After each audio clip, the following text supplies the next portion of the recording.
Hey scientists, welcome to Making Good Models, a Budrow science hack.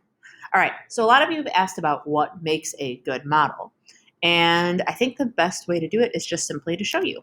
So first you have to pick something, a visual, that you are going to model, right? Some sort of thing visually that you can represent with an image that you create.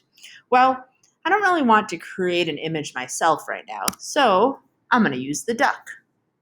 So here we have our duck, and I think the first thing after we have our visual, right, is we make sure we have a title. All right, so we got our title, the duck. Notice the title is nice and big and bold. It's capitalized the way it's supposed to be. You could put it at the top.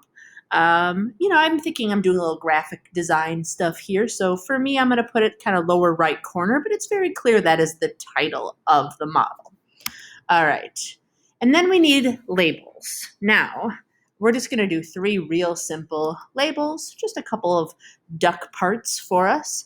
It's really helpful to have a line or an arrow that really shows what you're talking about when you have a label. Now, notice I made my lines in contrasting colors. You can see them very easily. You can see all my text very easily. Also notice all those things are capitalized. I think that's a really good thing to have beak, wing, and eyes capitalized. If it starts to get too confusing, and obviously this one is not confusing, it's very simple, but you also can start to vary what your lines look like. Use different colors, use dots. Again, keeping it nice, clear, simple, easy for people to see. Okay, this is a model I think anybody could understand, and that's what makes it good. All right, but let's look at something a little more complex. All right, so let's say we're going to model the classroom.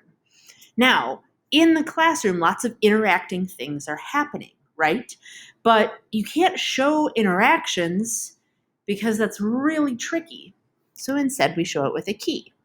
So all these little green triangles are students, and those students are currently researching. The pinkish red ovals, it's meant to make circles, but they're ovals. Those are students that are currently modeling the Pac-Man, because who doesn't like a good Pac-Man image, right? Those are students that are currently discussing their models. And it looks like they're talking with their peers, right? So now we have this complex thing, and the key off to the side is showing it to us. Now, I kept mine lowercase. That's a design choice, but I capitalized the classroom in the title, and I capitalized key. Note that it's all very simple to see, right? You could easily count how many are modeling, how many are discussing, and how many are researching. And now I'm counting to see if I made them all the same number. I didn't. All right, so just a really quick sum up here for you. Modeling, developing good models means you have a really nice visual. You have to create it yourself. You cannot copy somebody else's. I suppose I took my own pictures, so that counts, right? But you need a nice visual.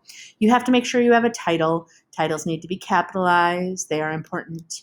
You need labels or a key. You could even do kind of a blend of both. It depends on what you're trying to do.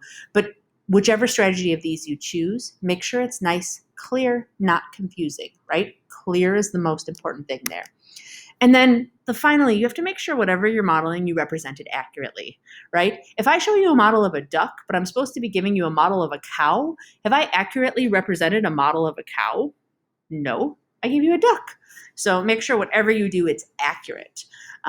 Doesn't have to be artistically beautiful. It can be, but I think clarity and just having all those things accurate are the most important things when we do these visual models. Thanks, scientists.